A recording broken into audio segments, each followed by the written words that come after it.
Oh, it's been so long since we've done this. We need to figure out what our new setup's going to We be. do, yeah.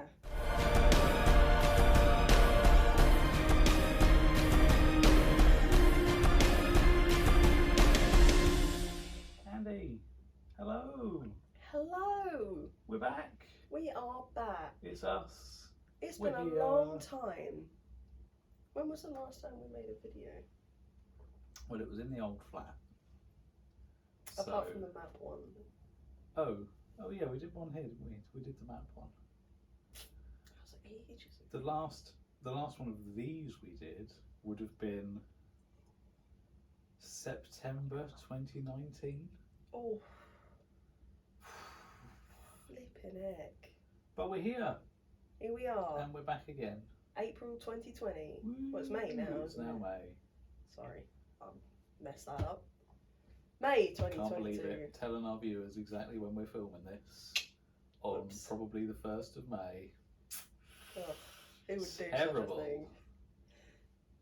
It's a shame Sammy's not here. It is. But that nerd didn't come to the event. He did not. Sadly, Sammy had to work, but he's coming to E2. What a disgrace. I hope. I think he's not due until E3. Well. F in the chat. But we went to E1. Yeah. We went to the first Empire event since 2019. I had fun. Did you? I had so much fun. I can't That's it. I can't Bye. even describe, like, honestly, the best Empire event I think I've ever been to. I mean, I loosely say that, like, you know, because the first one that I ever did was pretty amazing. That was also a 4-day event, so I feel like it's not really a fair cop to compare it to the first ever one. I also had no idea what was going on, so...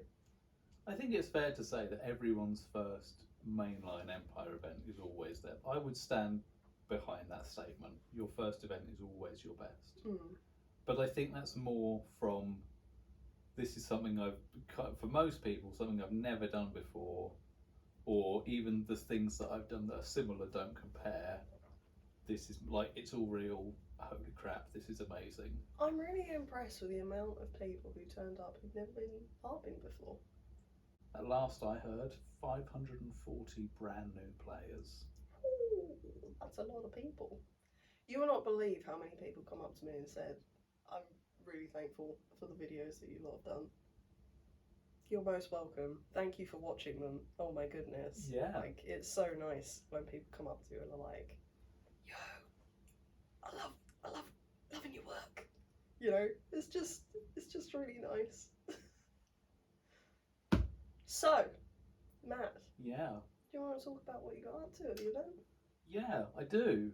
I need to caveat that I can't really say a lot of what I got up to. Oh, I can bang on for because hours. it's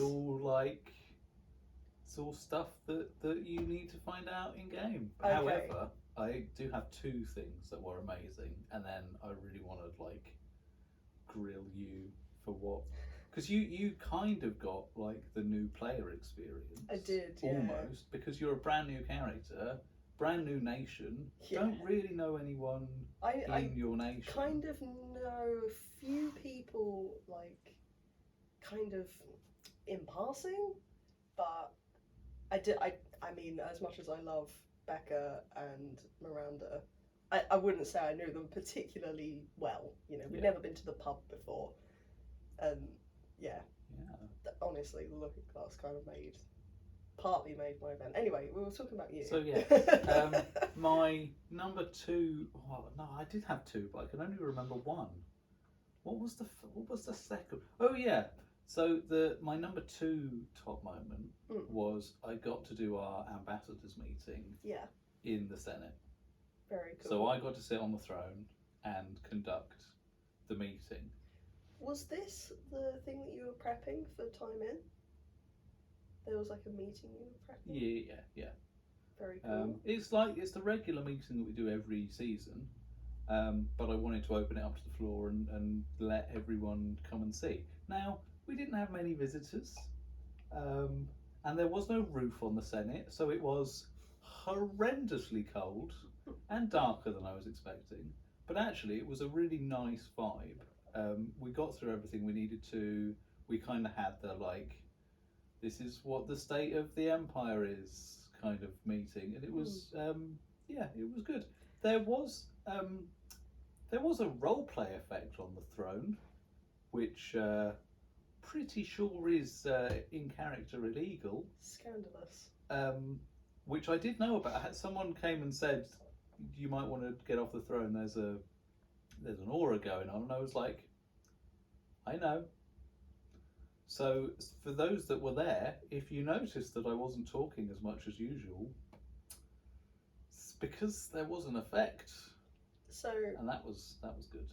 For people who are new and maybe haven't seen them, what was it? It was a Halloween, wasn't it? So it was an aura on the throne. So usually they come on like a laminated sheet of card.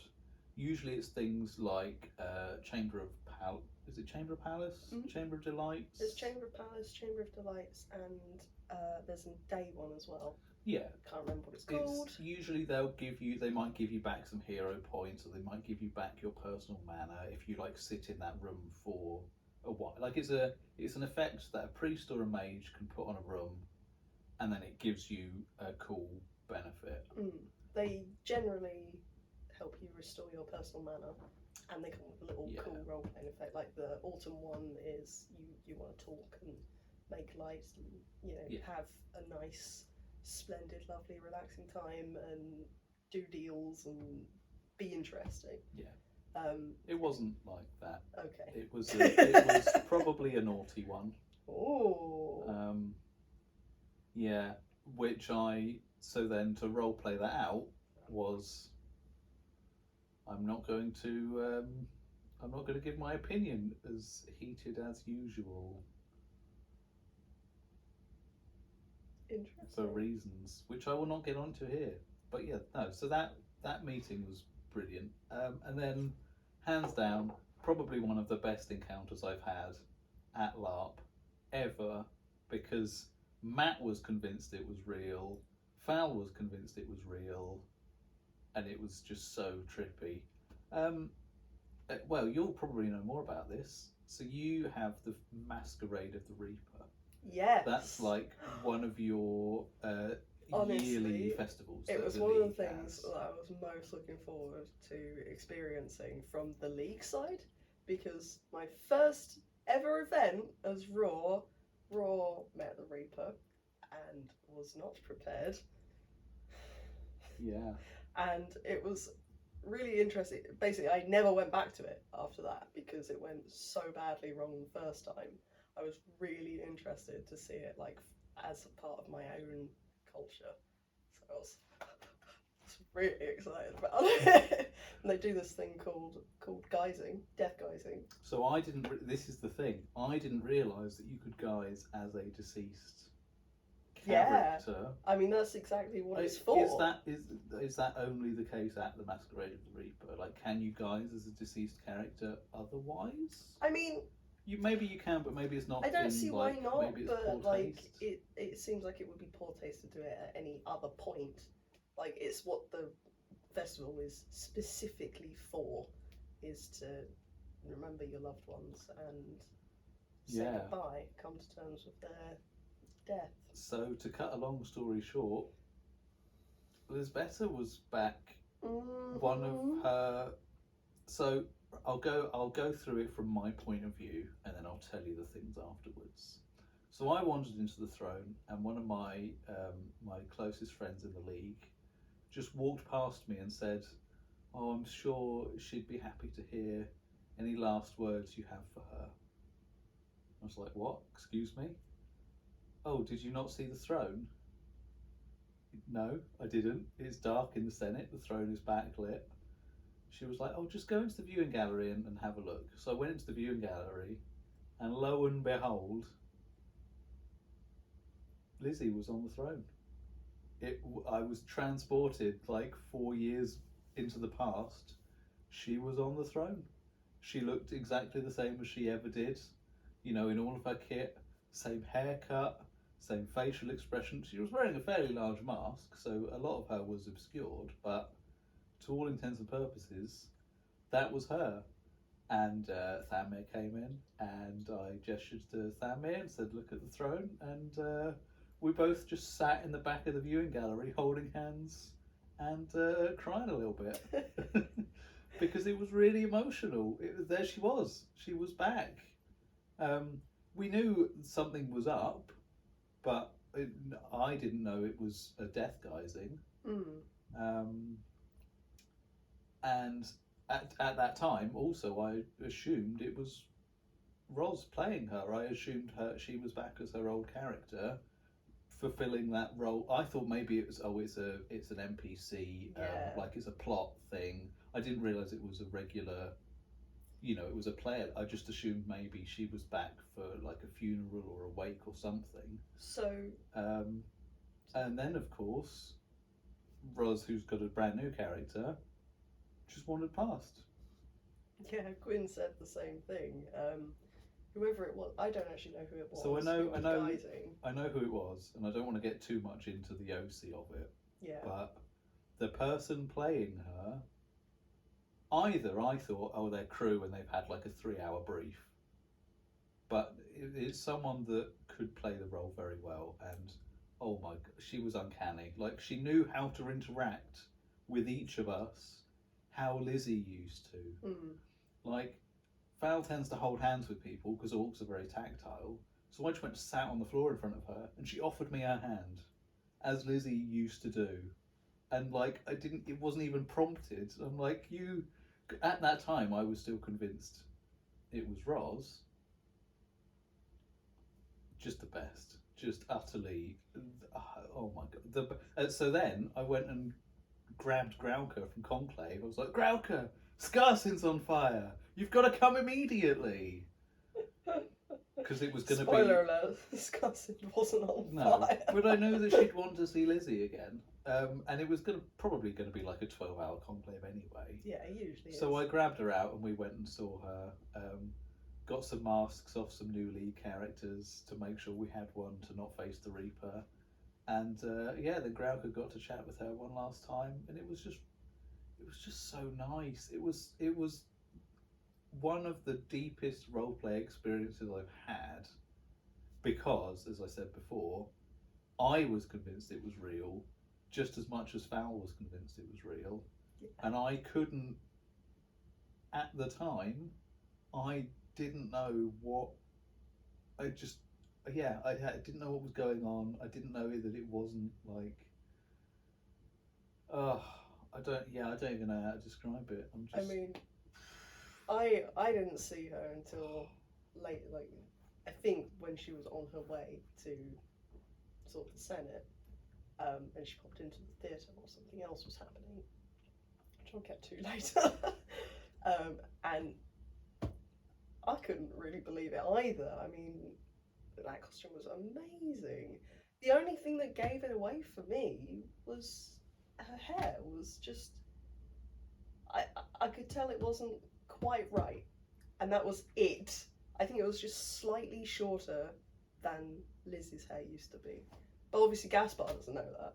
So it was amazing. It was an incredible costume. I thought, yeah, whoever you are, well done, because that was amazing. Yeah, just a wonderful bit of RP, a lovely kind of closure to that story, and just so nice that after all this time, brand new players or new characters would still have that chance just to get a little bit of interaction and kind of see the end of that storyline before the new one starts. Oh yeah, it was just so good. After that short hiatus. Yeah. Quick tea break, very important. It's chai, it's meant to be that colour. Or anybody comes for my tea making ability. So I had 2 top favourite moments. Let's make this even. I know you had a lot, but no, it's not really. let's go top 3. Okay. Top 3. Yeah, maybe 1 from each day, or you see, We didn't get into a whole heap on the Friday or the Sunday, but Saturday was jam-packed. So most of my highlights, I would say probably all of them, are going to be from Sunday, Okay. Saturday even. We kind of wandering around, we come across this little kid and their sister and mum and dad was sort of trundling around. They were Navari, and possibly the cutest thing that happened over the whole event. The first time we saw them, they were kind of like staring at these two idiots in pink and gold velvet, kind of in awe. I think it's worth saying, as are the colours of the season. As are the colours of the season. Say the Looking Glass. Indeed. So the first time we saw them, I kind of like, they were staring at us and I wave, because kids are great, I love them to pieces. And we sort of kept happening across them over the event. And the second time, we were sort of walking up Murder Alley and they were walking along with us. And she goes to Manu, I like your horns. And then she turns to me and goes, I like your nose. And I was just like, my ovaries. It was so adorable. Yeah, and then the next time we saw them again, it was outside the hub. And she was running around and chasing us and being a general menace and was adorable. And then Emily Dubious come up, armed the child. Oh, yeah. And I was there very briefly for this, wandering past on probably a very important mission. And we had this little, mock chase around, and yeah, she slew the rat in cold blood. And of course, I'm having it up for him, and oh, it was so cute. And then, I'm there, dead on the floor, there. And she runs over and just goes, boop! Right on my rat nose. It was so fucking cute. I just can't even. It was adorable. And I think, me and Gwen both agree that kind of was one of the main hits where we're like, just made the event worthwhile. I think there's something really special about kids at LARP, and I wish that my parents had been into this sort of thing, or like D&D or whatever. Yeah.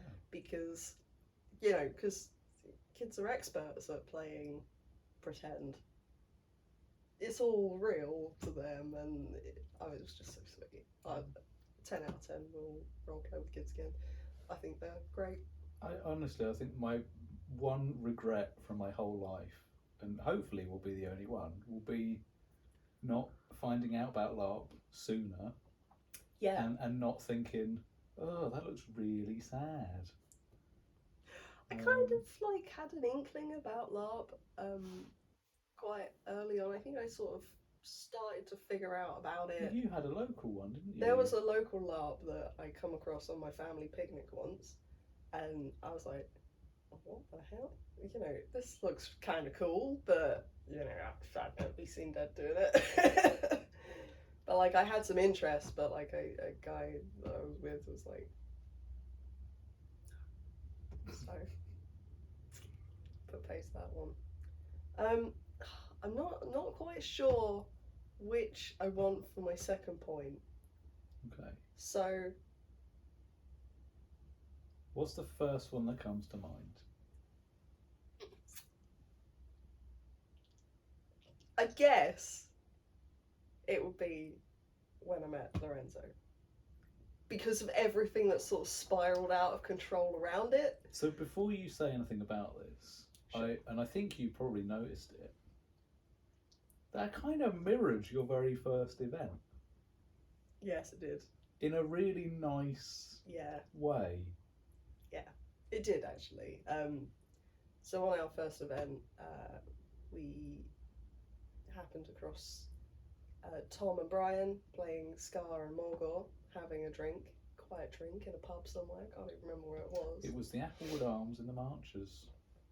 And they sort of like called us over, and I was like, you know, we sat down, and they basically took us drinking for the evening, and you know, it was just a laugh. It was, I still think about that as one of like my favourite Empire experiences. Where it was me, you, and Sarah, and we just had fun. It was really nice as brand new players, kind of still looking up to the older players. You know, there was a bit of a kind of us and them, but them being like, just come and, you know, we're real people too. Come and have a drink with us. It really like put pay to it. I feel it did.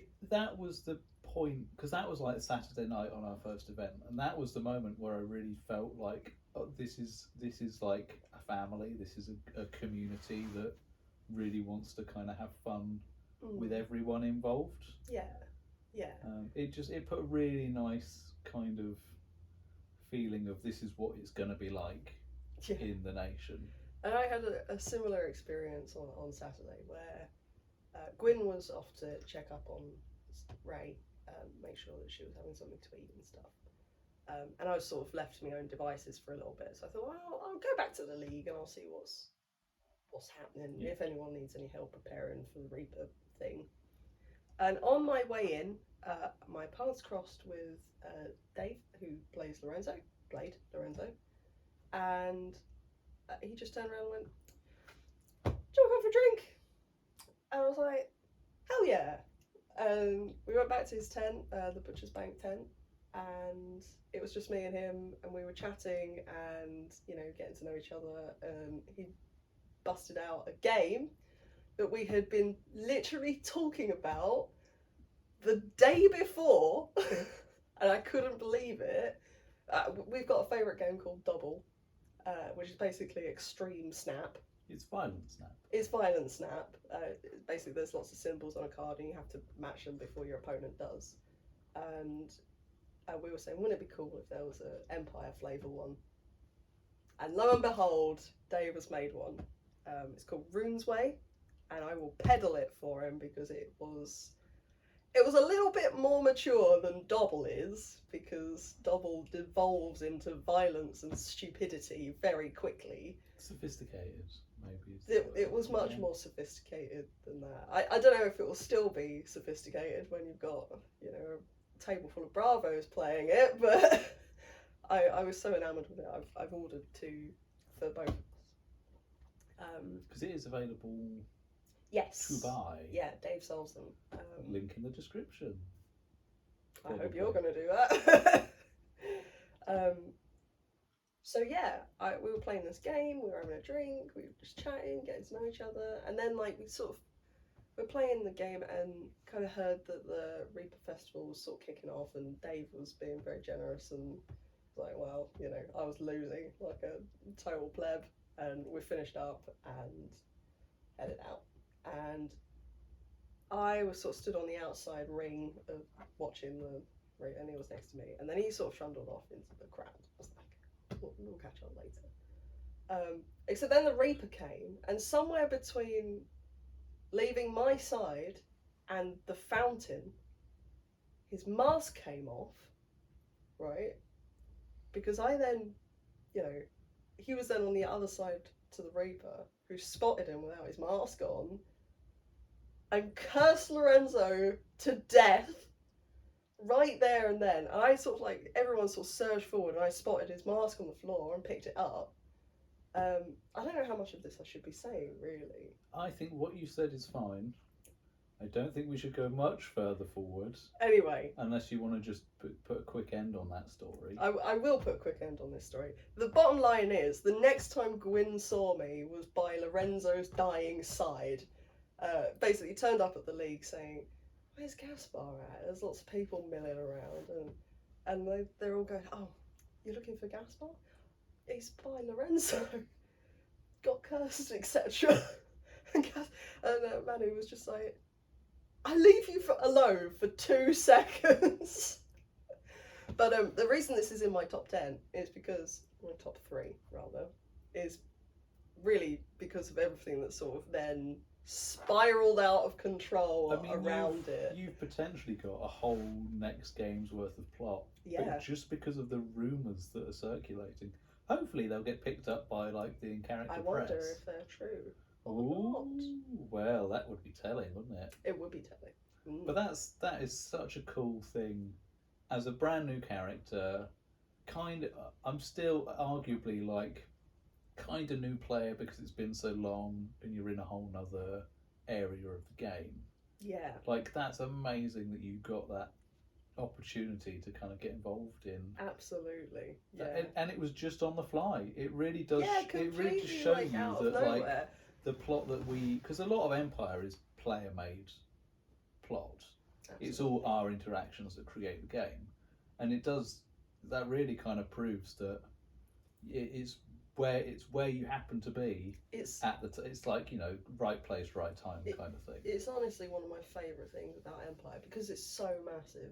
You can where if you go to a smaller LARP, often as not, I don't know if you feel the same, but I often feel like there's a lot of pressure to then engage with the plot that's being offered to you. Yes. Which, I mean, at Hades, I somehow, even though I was actively trying to be involved, I just managed to completely avoid all the plot, and I kind of wound up feeling a bit adjacent to the game. Yeah, I think you're right. The bigger the game is, the less impetus there is on you to like chase after stuff, because there's this whole world that exists rather than there's 10 people in a field, we've written plot for you, please get involved in like all the ILARP games we've been to. Because I prefer to be kind of a bit more laid back, let stuff roll over, kind of figure it out as it goes along.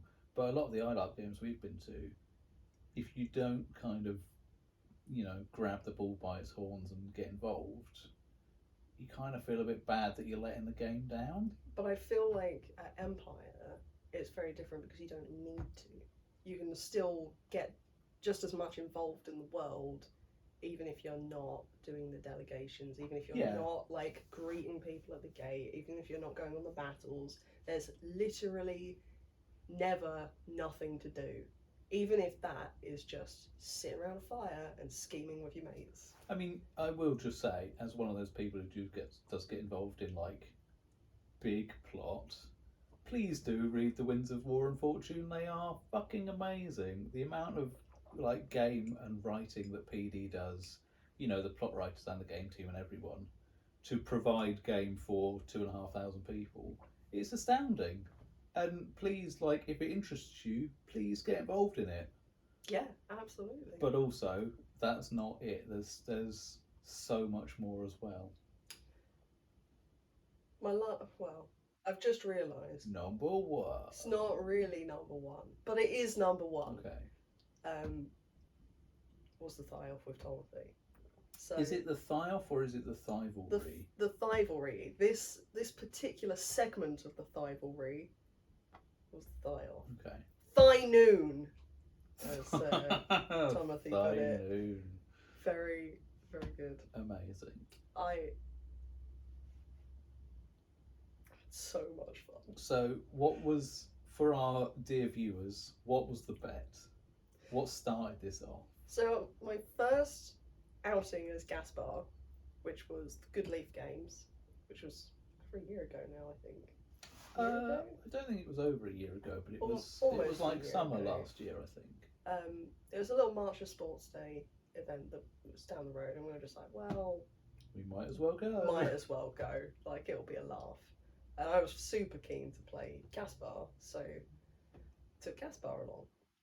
And I met the General of the Tusks, Timothy, and we made a bet there because, of course, this all stemmed out of the fact that I didn't have time to make proper hose, right?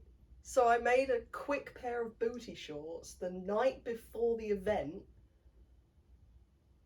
And they're now like the staple of my kit. So I met Timothy, and of course, Timothy is pretty famous for not really wearing any trousers. He just wears his marcher undies. Wears his marcher brays out all the time, and that's fine.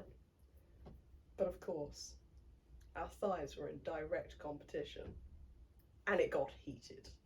The bet was, I bet, whoever's first into Swoon of the Season buys the other a night of drinking, right? A whole night of yeah. drinking. Oh, that's So that was, that's to my rolling. memory, that was the deal, right? And I'm sitting there thinking, yeah, that's easy. I'll take you on. And of course, I took him up on it, and it has since escalated because the next event that we got to go to was Sale, and Timothy was also there, and there was a horrible sort of tulpa curse thing happening, and I think both of us had it on us. This was the angry tulpa. Yeah, angry tulpa, and Gaspar basically got tricked by Udo, the Imperial Orc, into going into a tournament on his own, right? So there was a dispute over a farm. I don't think Udo tricked you. I think Udo selected you as one of his champions, and then forgot to get some more. And then you never asked if you were the only one fighting. So I'm not going to blame Udo on this one. I think this was a test of your vigilance. Unbelievable. Anyway, I basically got tricked into fighting a three-way tournament, which was two sort of groups of, I don't know how many there actually were. Like, it was like a Marcher Bill block. It was a Marcher Bill block. Anvil miscellaneous. And a lot of Winterfolk. And I sort of thought, okay, I know how I can play this off. I can, wait for them to start. They'll, I'm not a threat in this. I can just clean up afterwards and kick everyone who's down, right? That was my plan. And they're like, no, you get to fight the winning team. I'm like, oh my goodness. So it was like, it was Mitwold Town versus Anvil United. Yeah. Gaspar beats the winner. Gaspar beats the winner. Which of course I didn't. I got the absolute shit kicked out of me by the winning team, right? I mean, which was mostly Timothy just coming back again and again and again for more beatings. Not only were you in very unprepared garb for this fight, being in a muddy field, you were in pink and gold because velvet. I was expecting it to be a little Marcher festival. Teensy weapon. Because I was expecting it to be a nice, wholesome little Marcher food festival. I wasn't expecting to get into combat. I didn't take any other weapons other than my gosh. So yes, this did not go very well in my favour. And Timothy actually, the first round, he dislocated my knee, and the physics all sort of come over and put me back together. Then somebody else kicked me to fuckery, and then Timothy come back again, and this time he slammed my knee again, the exact same one. And I was like, okay, it's broken now because it's thematic, and I've never stopped complaining about it since, basically. So this was round 2 of the rivalry. Okay. So what actually happened in Anvil then? So in Anvil, what happened this event? Both of us individually wrote to the Looking Glass about each other, basically alerting them to our bargain.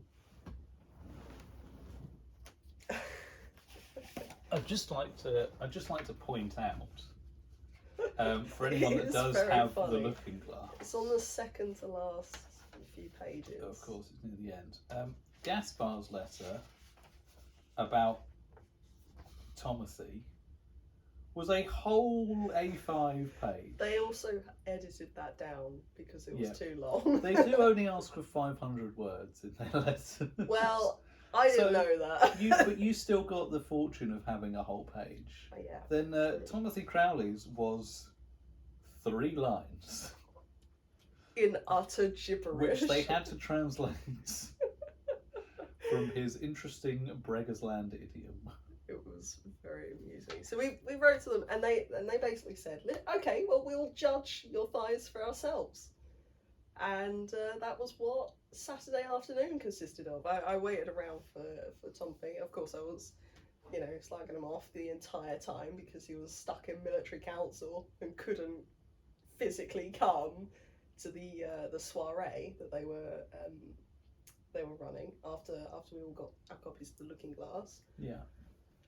And yeah, we were sort of doing a little bit of we were playing some games, we were peacocking in the queue. It was very fun.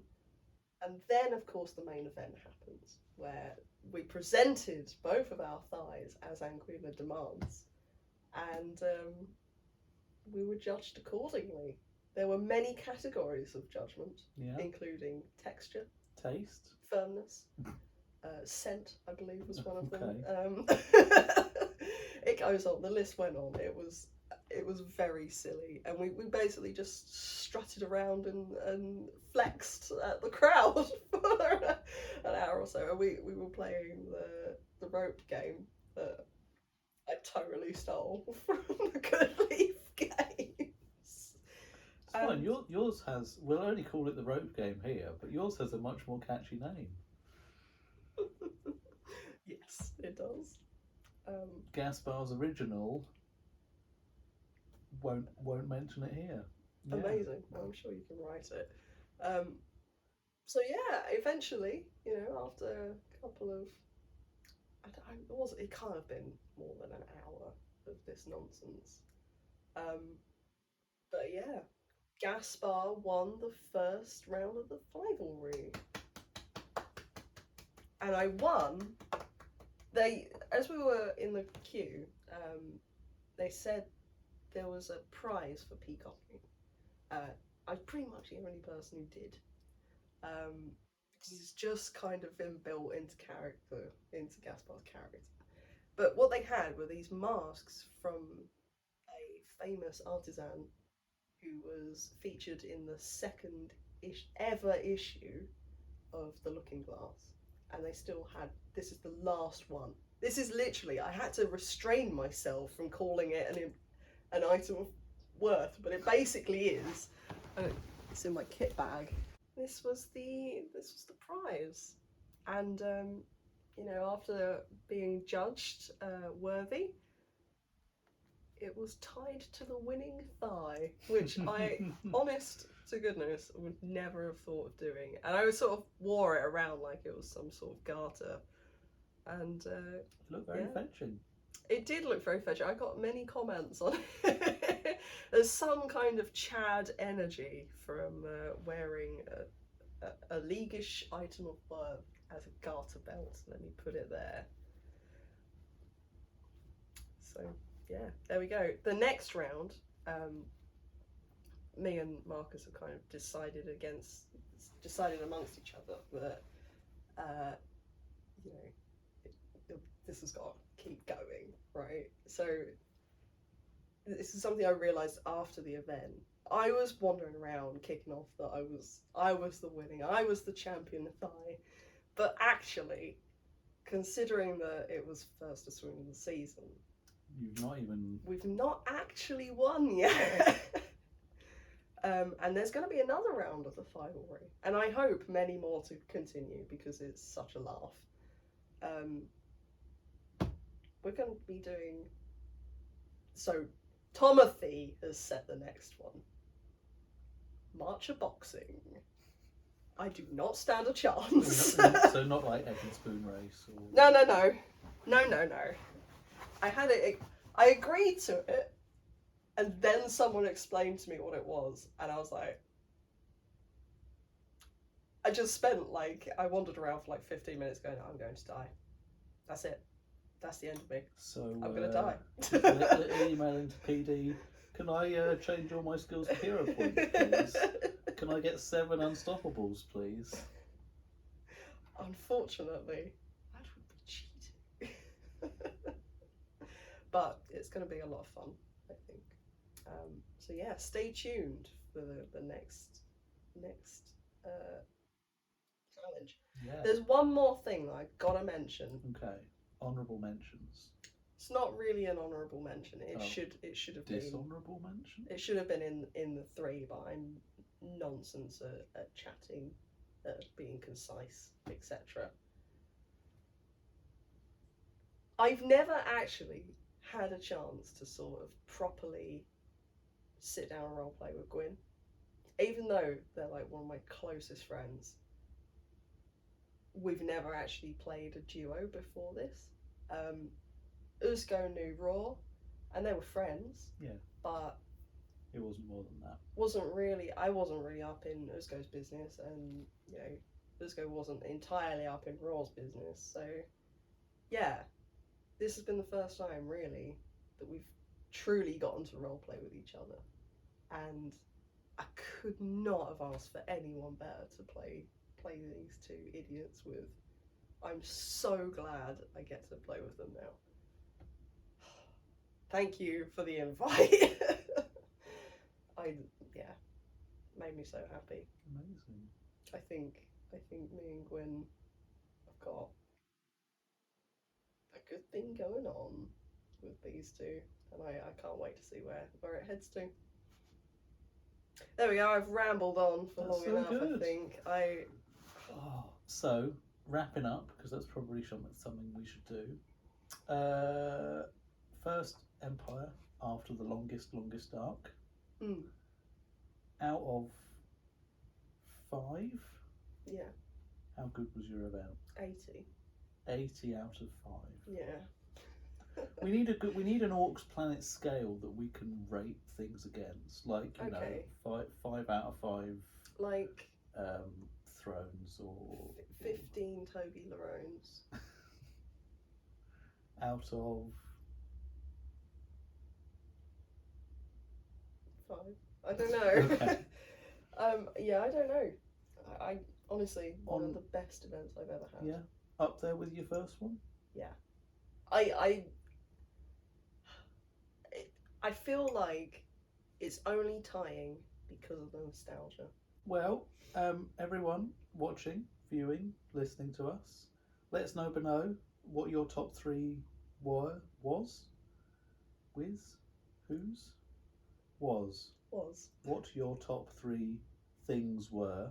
Yes.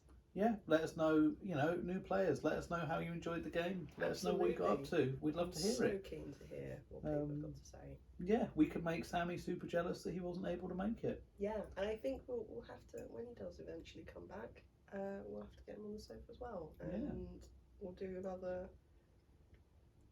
like old times. Or we'll go super technical and we'll get like a telly here so that we can have Sammy like on the screen. And film the telly. Yeah, something like that. Yeah. Or just have Sammy sat here with a telly on his head. Great. So it looks like he's somewhere else. Sure. But he's actually here. I mean, whatever. Yeah.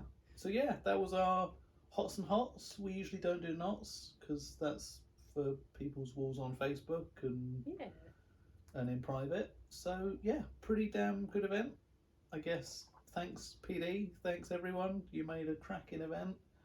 Thanks again everyone for listening and watching and tuning in. Yeah. Hopefully now that the season is back on, we'll start like talking about LARP a bit more.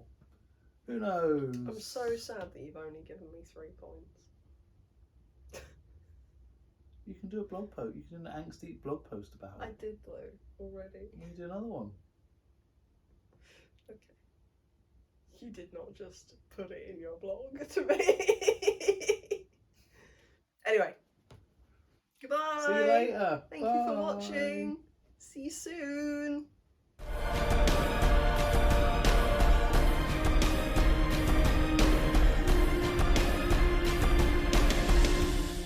are you feeling, man? I must say, for an armchair, you're looking a little bit tired. Could you then go and sit in the armchair?